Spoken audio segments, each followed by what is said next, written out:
दुनिया की सबसे खूंखार फोर्स कश्मीर में तैनात।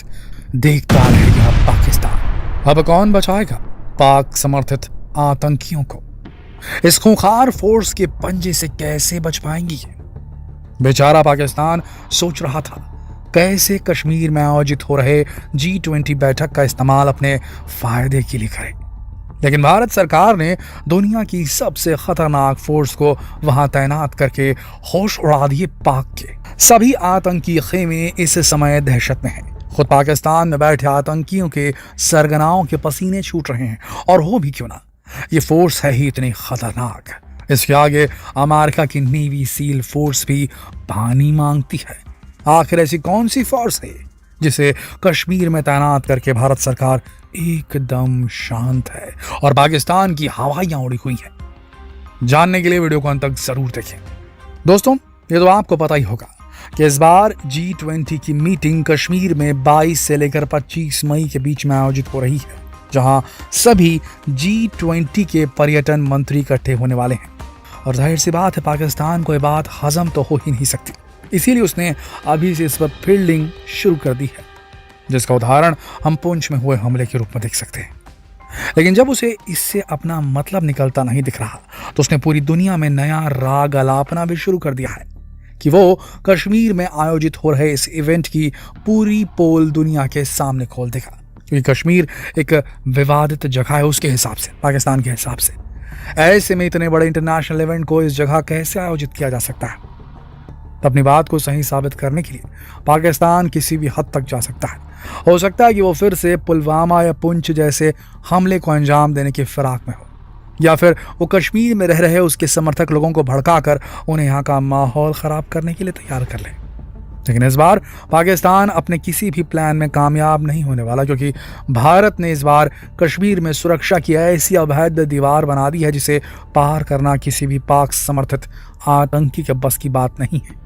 जी हाँ दोस्तों, पाकिस्तान के सभी नापाक मंसूबों को नाकाम करने के लिए भारत ने कश्मीर की सुरक्षा का जिम्मा देश की 2 सबसे खतरनाक फोर्सेस को दे डाला है, जिनके नाम सुनकर ही दुश्मनों के रोंगटे खड़े हो जाते हैं। जी हाँ दोस्तों, भारत सरकार ने G20 से पहले ही मरीन कमांडो और NSG को कश्मीर का सुरक्षा जिम्मा सौंप दिया है, और ये वो फोर्सेस हैं जिन्हें दुनिया की सबसे खतरनाक फोर्स माना जाता है। सबसे पहले बात करते हैं मरीन कमांडोज मार्कोस की। मार्कोस कमांडोज कहा जाता है इन्हें।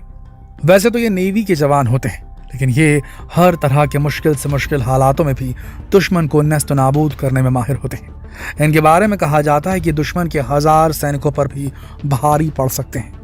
ये कमांडोज कितने ताकतवर और खतरनाक होते हैं, इसका अंदाज आप इस बात से लगा सकते हैं कि 10,000 सैनिकों में से पहले 1000 सैनिकों को चुना जाता है, और उसमें से किसी एक को ही मार्कोस कमांडो बनाने के लिए चुना जाता है। ये भले ही नेवी के कमांडो होते हैं, लेकिन ये नेवी के साथ एयरफोर्स मिलिट्री ऑपरेशंस को बखूबी अंजाम दे सकते हैं। अब जैसे कि कश्मीर की बात करें, तो आतंकवादी वहां ऊंचे पहाड़ों या डल लेक के अंदर छुपकर भी अपने मंसूबों को अंजाम दे सकते हैं। ऐसे में इन कमांडोज को दोनों जगह तैनात किया जा सकता है, जहां से कश्मीर के चप्पे चप्पे पर नजर रख सकेंगे, और साथ ही कश्मीर में पहले से फैले हुए पाक समर्थित आतंकियों को भी ढूंढ निकालने में सक्षम है। और कुछ मामलों में तो इन्हें अमेरिका की सबसे खतरनाक फोर्स नेवी सील से भी बेहतर माना जाता है। इनका मोटो है द फ्यू द फियरलेस। इनकी काबिलियत का पता आपको इस बात से चल सकता है कि जब अमेरिका के पूर्व राष्ट्रपति ओबामा भारत आए थे, तब खुद अमेरिका ने भारत से कहा था कि अगर उनकी सुरक्षा की जिम्मेदारी मार्कोस कमांडोज को दी जाएगी, तभी ओबामा भारत आएंगे। अब आपको इनकी ट्रेनिंग के बारे में कुछ ऐसी बातें बताते हैं जिन्हें सुनकर आपके होश उड़ जाएंगे। इनकी ट्रेनिंग के दौरान इन्हें 5 सप्ताह की बहुत ही कठिन परीक्षा से गुजरना पड़ता है, जिसकी तुलना नर्क से की जाती है, जिसमें उन्हें पूरी नींद भी नहीं लेने दी जाती। इसके बाद जो सैनिक इसमें पास होते हैं, उन्हें 3 साल की कठिन ट्रेनिंग के लिए चुना जाता है। इसमें उन्हें अपने कंधों पर 25 किलो का वजन लेकर जांघों तक मिट्टी में धंस कर दौड़ना पड़ता है। इसके बाद ट्रेनिंग के 2 पार्ट हैं, हालो और हाहो। हालो में जवानों को 11 किलोमीटर की ऊंचाई से कूदना पड़ता है, और हाहो में उन्हें 8 किलोमीटर की ऊंचाई से कूदना होता है, और केवल 8 सेकंड में अपने पैराशूट को खोलना होता है। यानी कि इतनी ऊंचाई से जहां से आपको प्लेन दिखाई भी नहीं देता, मतलब दुश्मन को समझ ही नहीं आएगा, और आसमान से उसके ऊपर आफत टूट पड़ेगी। तो आपको अंदाजा लग ही क्या होगा कि इतनी कड़ी ट्रेनिंग के बाद जो कमांडो बनकर तैयार होता होगा, उसके लिए कोई भी खतरा बड़ा नहीं हो सकता। तभी तो इन्हें फियरलेस कहा जाता। और अब यही कमांडोज कश्मीर की सुरक्षा में तैनात किए जा चुके हैं। इनके साथ ही कश्मीर में एनएसजी कमांडोज को भी तैनात किया गया है, जो कि हमारे देश की दूसरी सबसे खतरनाक फोर्स मानी जाती है। आपने इन्हें हमेशा सर से लेकर पांव तक काले कपड़ों में लिपटा हुआ देखा होगा।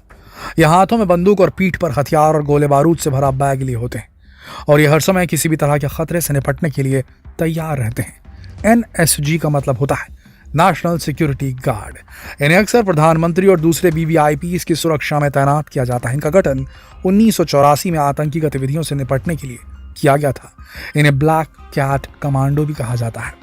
इस फोर्स को नेवर से गिव अप भी कहा जाता है। इसमें केवल उन्हीं लोगों को एंट्री मिलती है जो कि सेना की सेवा करते हुए 10 साल पूरे कर चुके होते हैं।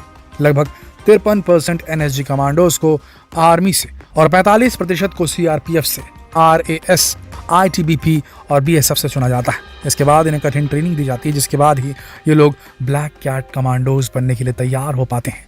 देश में आज तक जब भी कोई बड़ा आतंकी खतरा आया है, तब इन दोनों फोर्सेस ने ही मोर्चा संभाला। जैसे कि जब आतंकवादियों ने ताज होटल को अपने कब्जे में ले लिया था, तब इन दोनों फोर्सेस ने ही आतंकियों को खदेड़ा था। अब जरा ये भी समझ लीजिए कि आखिर क्यों भारत सरकार को इनकी जरूरत पड़ी इन दोनों फोर्सेस को कश्मीर में तैनात करने की। पाकिस्तानी मीडिया में इस समय की न्यूज लगातार चल रही है कि G20 मीटिंग कश्मीर में नहीं होनी चाहिए, क्योंकि हमारे देश के कुछ अलगाववादी नेताओं ने पाकिस्तान के राष्ट्रपति को पत्र लिखकर कहा है कि वो इस बारे में कुछ कह क्यों नहीं रहे हैं, क्योंकि उन्हें भी डर है कि अगर पूरी दुनिया के बड़े बड़े नेता यहाँ आएंगे तो पोल तो उनकी भी खुल जाएगी, क्योंकि वो तो आज तक दुनिया को यही कहते आए हैं कि कश्मीर में उनके हालात कितने खराब हैं, उनके साथ किस तरह से सौतेला व्यवहार किया जा रहा है। लेकिन सब जानते हैं कि कश्मीर में धारा 370 हटने के बाद से यहाँ किस तरह तेजी से डेवलपमेंट हो रहा है, विकास हो रहा है, जिसके सबूत है वहाँ खुल रहे शॉपिंग मॉल्स, थिएटर्स और अब तो कई दूसरे देश भी यहाँ इन्वेस्ट कर रहे हैं।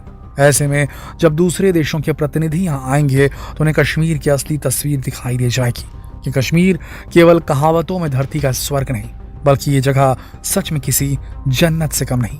और ऐसे में कश्मीर के नाम पर अपनी रोटियां सेक रहे पाकिस्तान और अलगाववादी नेताओं का क्या होगा, ये तो आप खुद समझ सकते हैं। आपको क्या लगता है कि G20 मीटिंग को नाकाम करने के लिए पाक क्या कर सकता है, और क्या सच में हमारी ये दोनों फोर्सेस G20 को सफल करवाने में कामयाब होंगी? 100% कामयाब होगी। देखना यह है कि इस बार पाक को जब शिकस्त मिलती है तो वो क्या करेगा। क्या वो जल्द ही हार मानकर पीओके पर भी गिव अप कर देगा, क्योंकि हमारी फोर्सेस का तो मोटो ही है नेवर से गिव अप। सो तैयार हो जाइए पीओके को वेलकम करने के लिए, कभी भी ऐसा हो सकता है। जितना हो सके इस वीडियो को शेयर करें फेसबुक पर, व्हाट्सएप पर, यूट्यूब पर। कल फिर मिलते हैं लेटेस्ट खबरों के साथ। तब तक के लिए आप सबका इस वीडियो के अंत तक बने रहने के लिए दिल से धन्यवाद।